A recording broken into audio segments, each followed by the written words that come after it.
Hey everybody, I'm back. I haven't done a YouTube video in a while. I've, dyed my hair. It's been a while. I've been trying to, get it the perfect color. I tried to do like a twist out, whatever. It failed. I don't like it. Right now I just want to chat. This is like a girl chat with everybody, the girls. Basically what I want to chat about is life. Like basically the way I am, I'm super duper hard on myself. So, I don't give I always worry. That's the problem. I always worry about this and that. And I don't give myself the credit that I'm due. I don't always give myself the, you're doing a good job. You got to tell yourself that. But I don't. Like, I'm always just worried. And the thing is, like, my dad always, no matter what, it was just like, well, he'll help me if I had a job or whatever. I was like, well, Dad, that's kind of mediocre, but I would think to myself, but he always would help me no matter what. As long as I had a job, because I had a baby, at a young age or whatever. I was 19. And, I didn't want to clear out my savings. I'd be like, well, my car is doing this and that. And he'd be like, well, that's fine, babe. I'll help you just as long as you're working. And I was like, well, okay. And that kind of made me, that formulated in me a sense to where I have my son now. So, as long as he's working towards something, I'm going to do that same thing with him. I'm going to help him out, no matter what. It doesn't mean that I don't want him to be the best that he can be. Because it's not like he's not going to turn out to be the best he can be. But, it's, just start out to be supportive of your children. And that's what I would have wanted for my mom. But that's another story. That's another YouTube video. But like I'm just so glad that I have my dad, And even though he's sick right now, my dad's not in the best spirits right now. He's sick. No, that's another video. But I'm glad that because whenever he got sick, I'm 27, about to be 28, right? He got sick in 2017. So I was 25. I turned 26 in 18.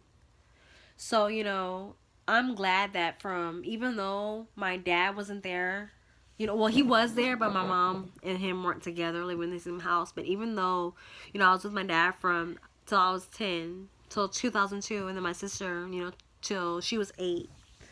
Even though we only lived with him from 10 to 8, we still learned. He instilled a lot in us. For us to know, like, right from wrong. Like, he instilled a lot in us in those 10 and 8 years that I still carry to this day. You know what I'm saying? Just like little things, like him doing spelling tests with us, doing abbreviations with us, or like whenever he had to do something for his job, him being like, well, help me he would have me and my sister help him to remember some like zip codes and something for his job, because he worked at the post office. He was a government, he worked for the government.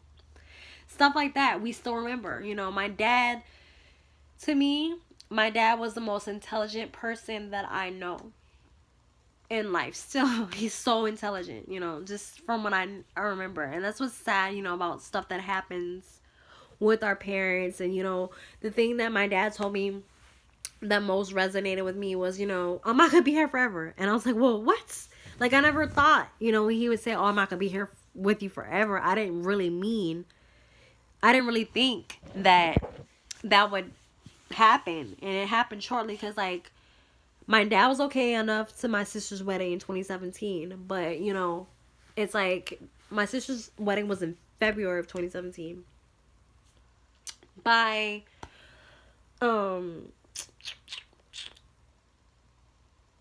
November, August, because I don't know, but I know that for sure, because he talked to me in August. I know by October, November, he was totally different. Like, he was not good.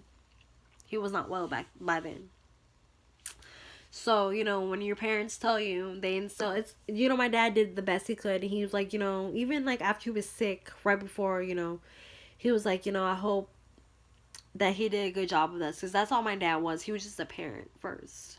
That's how I feel like my dad was just a parent first. And I love my dad to death.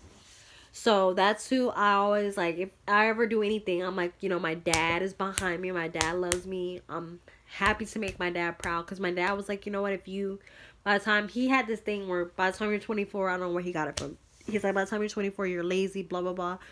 He wasn't talking about me, but he's generalizing. If you haven't had your goal by then, but he was just saying, you know, like, don't always think, oh, you got more time, or this and that. Like, since I was younger, I was just like, you know, I'm getting old. Like, when I turned 21, I was like, oh my gosh, I'm getting older, blah, blah, blah. I don't have this and that. But I put, you know, I just had a impending since, not impending sense of doom, but I was like, you know, I have a son to support. I just want my career. I want what I have to do. You know, I want to do what I gotta do, and I want it now.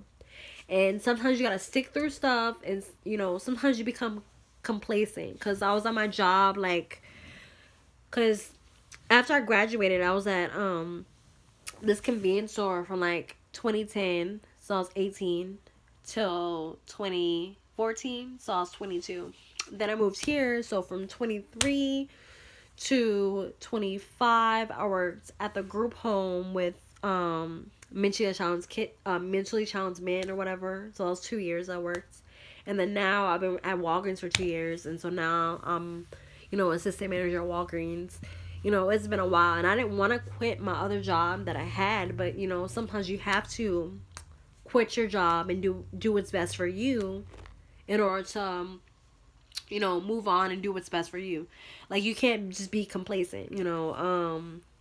I do miss the clients that I had, because I was at Walmart the other day and seen one of the clients I had, and then one of the home managers was like, oh, you gonna come back? I was like, no. No, I work at Walgreens now. I'm a assistant manager. Why would I come back over there and make, because here in Louisiana, they will pay pennies to the dollar. The minimum wage, when I tell you, the minimum wage just went up to $10.80.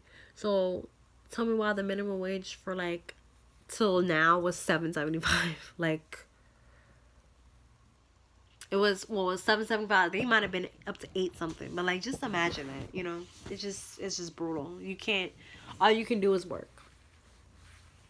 You're like enslaved, so you gotta work long hours and whatever just to make checks. Like, to make $1,000 checks, make $1,200 checks, $1,400 checks. So imagine how many hours you're working, and imagine how much time that you don't have with your family.